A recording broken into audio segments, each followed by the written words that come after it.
Bonjour et bienvenue dans cette nouvelle capsule. Alors aujourd'hui, nous allons aborder un sujet que tout parent a à connaître au cours de l'évolution de la vie d'un enfant, le fameux non. Alors à la fin de cette vidéo, vous saurez comment faire pour que ces refus systématiques de votre enfant soient en fait vécus par vous de la façon la plus naturelle qui soit. Alors, vous le savez très certainement, entre 1 an et 3 ans, le mot le plus prononcé par votre enfant est certainement le mot non. Il se trouve en fait que c'est également le mot le plus prononcé par les parents à l'égard de leurs enfants. Étant donné que votre enfant vous êtes en tout cas le modèle de votre enfant, il est évident que si vous dites sans cesse non, vous apprenez votre enfant à répondre non à n'importe quelle question. Étant donné que votre enfant doit découvrir son environnement et améliorer naturellement sa perception sensorielle également, ben, il est normal qu'il touche à tout. Je sais que ce n'est pas agréable à vous, mais il est normal que votre enfant découvre la vie. Donc il est évident qu'un enfant doit toucher à tout. Un enfant doit découvrir effectivement le monde qu'il y a autour de lui. Et pour cela, effectivement, il doit donc toucher des choses. Et en vous observant dire toujours non, lorsque vous lui demandez quelque chose, eh ben, sa réponse sera non, parce qu'il ne fera que reproduire ce qu'il apprend de vous. Alors pourquoi apprendre à votre enfant à ne pas dire toujours non? Bah déjà pour éviter que vous ne soyez en colère, hein, puisque si votre enfant dit toujours non, peut-être qu'à un moment vous en aurez marre et vous serez en colère. Pour veiller également à ce qu'il fasse ce que vous estimez qui est bon pour lui, parce que si vous dites toujours non, alors que vous lui dites des belles choses pour lui, donc à un moment ça va être problématique. Et autre chose important aussi, dont on ne se rend pas toujours compte, bah en fait c'est pour éviter de donner à votre enfant du pouvoir sur vous. Bien sûr, parce qu'à chaque fois que votre enfant dit non, si jamais vous êtes en colère ou que vous ne parvenez pas à gérer ce non et que vous ne parvenez pas en tout cas à vous imposer, vous laissez votre enfant prendre du pouvoir sur vous. Donc comment gérer les enfants qui disent toujours non? Tout d'abord, arrangez-vous en fait pour laisser un maximum de liberté à votre enfant. Tant que sa sécurité n'est pas engagée, bien sûr, l'enfant, comme n'importe quel être humain, apprend essentiellement, son apprentissage passe à travers l'expérimentation. Donc votre enfant a besoin d'expérimenter. Il doit découvrir la vie par lui-même. Bien sûr, à vous de veiller en tant que parent que sa sécurité n'est pas engagée, mais en dehors de cela, vous devez laisser votre enfant apprendre par lui-même.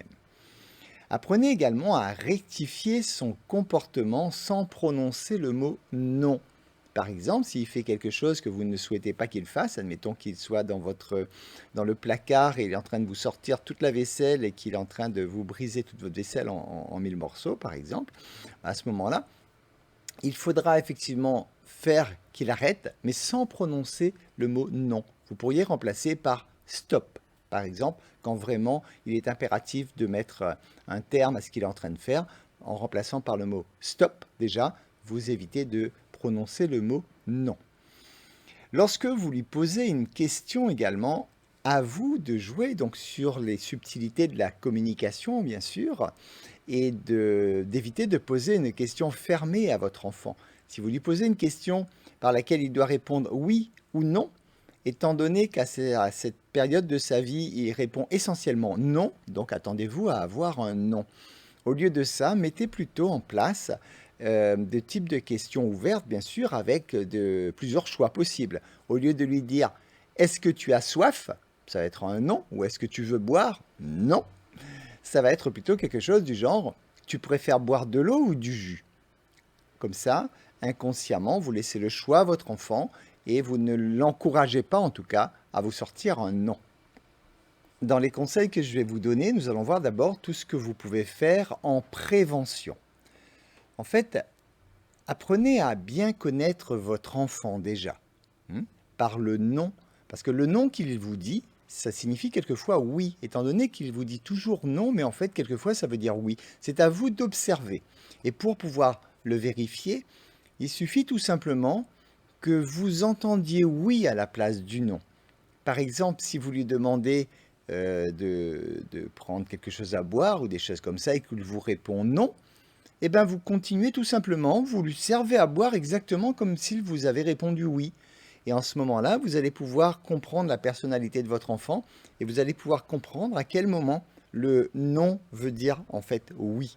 Donc ça c'est assez subtil, il est important parce que vous en tant que parent, vous pourriez penser que non, ça veut dire non, alors pour votre enfant, non, ça veut dire quelquefois oui.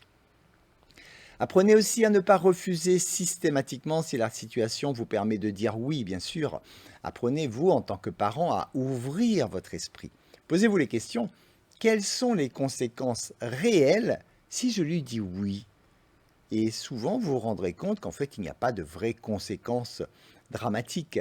C'est peut-être que vous êtes conditionné vous-même par votre propre éducation. Peut-être que inconsciemment, vous êtes en train de reproduire cette éducation sur votre enfant, alors qu'il n'y a pas de raison valable de refuser une de ses demandes, par exemple. Donc, c'est à vous de chercher vraiment à vérifier est-ce qu'il est nécessaire de refuser systématiquement ou alors c'est vraiment dans les cas extrêmes que vous refusez. L'exercice que je vous conseille de pratiquer, en fait, c'est lorsque vous êtes dans un moment de calme avec votre enfant, vous l'invitez tout simplement à venir vers vous, donc vous le prenez par la main et vous lui dites « Viens ici, s'il te plaît ». Donc vous l'amenez vers vous et à ce moment-là, vous le remerciez d'être venu vers vous. Merci d'être venu vers moi, ou merci d'avoir bien voulu venir vers moi, des choses comme ça. Et naturellement, lorsque votre enfant est proche de vous, vous le prenez dans vos bras, vous lui faites un gros câlin, donc vous faites en fait de telle sorte qu'il retrouve un avantage à à vous avoir répondu oui, en tout cas, qu'il retrouve un avantage dans pareil cas. Et cet exercice, donc, je vous recommande de le faire 5 fois par jour pendant quelques jours, histoire au fur et à mesure, donc, d'apprendre vraiment qu'il y ait ce réflexe que lorsque vous demandez à votre enfant de venir, effectivement, il vous dit oui. Donc au début, vous commencez lorsque votre enfant est très proche de vous. Après, vous le faites lorsqu'il est un petit peu plus éloigné.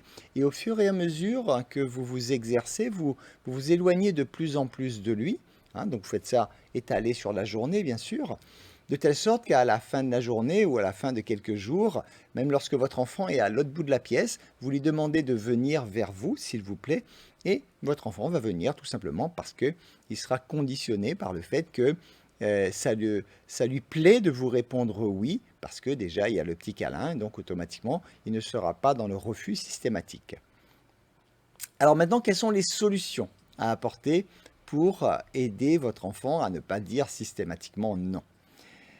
À vous de supposer déjà que le non signifie oui, et à cela vérifier sa réaction. C'est-à-dire que souvent il va vous répondre non, parce que c'est ce qu'il entend et qu'il va reproduire, alors qu'en fait, il a envie de vous dire oui. Donc c'est à vous d'entendre un oui en fait. Par exemple, si vous lui proposez à boire et qu'il vous dit non, eh bien vous le servez quand même comme si tout à fait c'est quelque chose de tout à fait normal pour vous, comme si vous aviez entendu oui. Et à ce moment-là, vous verrez qu'en faisant cela, bien des fois, votre enfant, en fait, il est d'accord. Il voulait dire oui, mais c'est un non qui est sorti par sa bouche. Donc déjà, ça vous permettra de mieux connaître votre enfant, ça vous permettra donc de définir réellement quand est-ce que c'est un vrai non de sa part et quand est-ce que c'est un faux non en quelque sorte. Apporter également davantage d'importance, davantage d'intérêt, davantage d'attention à son oui plutôt qu'au non. Alors ça, c'est une erreur qui est souvent faite par beaucoup de parents en fait. Lorsque votre enfant dit oui, ça vous semble normal. Et lorsqu'il vous dit non, à ce moment-là, vous vous mettez en colère, vous élevez la voix, etc. Mais dans pareil cas, en fait, comprenez que en disant oui, si votre enfant a l'impression que vous ne lui portez aucune attention et qu'en disant non, ça réveille des émotions chez vous et que vous lui portez de l'attention, eh bien, juste pour avoir de l'attention, votre enfant aura tendance à dire non à chaque fois parce qu'à ce moment-là, il a donc votre approbation, enfin, il a en tout cas votre attention, ça c'est sûr. Donc, dans pareil cas, donc naturellement, lorsqu'il répond oui, apprenez également à le féliciter pour l'encourager à répondre oui, bien sûr. Un autre exercice pour apprendre à votre enfant à dire oui, pour qu'il comprenne que vous appréciez son oui, vous pourriez faire par exemple quelque chose du genre: je vais te demander un service, je veux que tu me répondes oui avant que j'ai compté jusqu'à 5. Voilà, vous faites sous forme de jeu tout simplement. Alors, je te pose cette question, je veux vraiment que tu me répondes oui, mais attention, je vais compter jusqu'à 5, il faut que tu me répondes oui avant que j'ai terminé. Donc votre enfant va déjà le prendre sous forme de jeu et à chaque fois qu'il aura dit oui, ben vous le félicitez naturellement, vous l'encouragez et cet exercice, pareil, je vous conseille de le faire 5 fois par jour pendant 5 jours, donc une semaine entière. Faites cet exercice pour que votre enfant soit conditionné par le fait que lorsqu'il dit oui, c'est agréable pour vous, c'est agréable pour lui et il a toute votre attention lorsqu'il dit oui. Ça va complètement changer son comportement avec le non. Accordez également à votre enfant naturellement la liberté de dire non. Votre enfant doit pouvoir s'exprimer, il a le droit de dire non, c'est un être libre. À ce moment-là, c'est à vous d'accepter son non, mais pas de le laisser prendre le pouvoir. Alors je m'explique. Admettons que vous disiez par exemple à votre enfant de ranger sa chambre, que votre enfant vous dise non, je ne veux pas ranger ma chambre. Très bien. Vous pourriez dire quelque chose du genre: je comprends que tu n'aies pas envie de ranger ta chambre, mais quand tu l'auras fait, je pourrais te raconter une histoire. À ce moment-là, ce que vous avez induit dans la tête de votre enfant, c'est qu'il a le droit de dire non, mais dans le même temps, c'est vous qui décidez. Donc il a le droit de dire non, mais le pouvoir, c'est quand même vous qui avez le pouvoir de décider. Donc ça, ce type de comportement est très important pour laisser votre enfant s'exprimer, pour le laisser s'épanouir de façon tout à fait normale, mais sans lui donner votre pouvoir. Alors, qu'est-ce qui est à éviter surtout? N'encouragez pas votre enfant à dire non. Alors comment vous pourriez encourager votre enfant à dire non inconsciemment? Par exemple, si vous rigolez lorsqu'il dit non, si ça vous fait rire, à ce moment-là, vous lui portez de l'attention. Si vous faites des remarques, oui, tu vois, ceci, cela, donc enfin, quelles que soient les remarques que vous pourriez faire sur ces noms, vous donnez de l'importance à son nom. Encore une fois, il attire votre attention. Donc si vous réveillez votre attention sur ces noms, automatiquement, il fera tout pour continuer à dire non. À éviter également, c'est de vous mettre en colère parce que ça apporte en fait à votre enfant de l'attention et du pouvoir. Alors pourquoi du pouvoir? Tout simplement parce que lorsque votre enfant dit non, si vous n'êtes pas en mesure de garder votre sang-froid, si vous vous mettez en colère, déjà d'une part, il a l'attention nécessaire, donc ça y est, il a capté votre attention, c'est ce qu'il voulait déjà, ça l'intéresse. Et en plus, il se rend compte qu'en fait, le non lui a permis en fait de vous mettre en colère. Donc son non en fait est très puissant parce que par rapport à son non, il a été en mesure de vous bouleverser, en tout cas émotionnellement. Et cela, inconsciemment chez l'enfant, c'est très très fort. Si vous entrez dans ce jeu, malheureusement, très rapidement, l'enfant aura un pouvoir sur vous. Il va vraiment tout faire pour dire non. Et petit à petit, il va tout simplement avoir ce pouvoir, ça va entrer dans les caprices, etc. Parce qu'il aura estimé tout simplement qu'il a cette capacité à agir sur vous. Et donc c'est en gardant votre sang-froid que vous pourrez vous faire respecter. Ça c'est extrêmement important. Vous devez vraiment comprendre que la maîtrise de soi est extrêmement importante pour votre enfant. Déjà, sur le principe même, vous ne pouvez pas demander, par exemple, à votre enfant de rester calme, de garder son calme, si vous-même, vous n'êtes pas en mesure de garder votre calme face à votre enfant. Il est évident que votre enfant vous observe et si vous ne savez pas vous maîtriser, vous ne pouvez pas demander à votre enfant de se maîtriser lorsqu'il va piquer des colères, par exemple.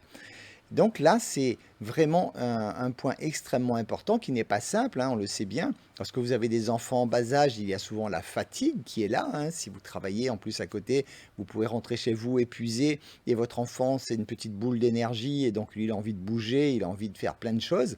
Donc bien sûr, ce n'est pas simple, mais là, c'est encore un gros travail à faire sur vous, bien sûr, pour maîtriser vos émotions, pour parvenir à garder votre enfant dans ce calme et garder aussi cette autorité tranquille que vous avez, une autorité non pas par la force et la colère, mais au contraire une autorité sous la forme d'une personne qui sait garder son sang-froid. Voilà, j'espère que ces informations vous seront utiles. Vous retrouverez ces sources, en fait, proviennent d'un ouvrage qui s'appelle Se faire obéir sans crier. Je vous mets le descriptif de cet ouvrage dans le post. J'espère que vous pourrez mettre en application ces conseils parce qu'ils sont quand même très importants. Cette gestion du non n'est pas simple pour les parents. Je vous rappelle que votre enfant forge sa personnalité essentiellement entre 0 et 6 ans. Donc c'est vraiment une période de la vie où vous devez prendre sur vous pour vraiment faire des efforts supplémentaires pour que votre enfant sorti justement de cette période puisse déjà avoir les bases solides d'une belle éducation et d'un enfant aussi bien respectueux de vous que de respectueux de lui-même et un enfant que vous pourrez donc éduquer selon vos propres valeurs. Je vous remercie pour votre écoute. Je vous dis à très bientôt dans une nouvelle capsule.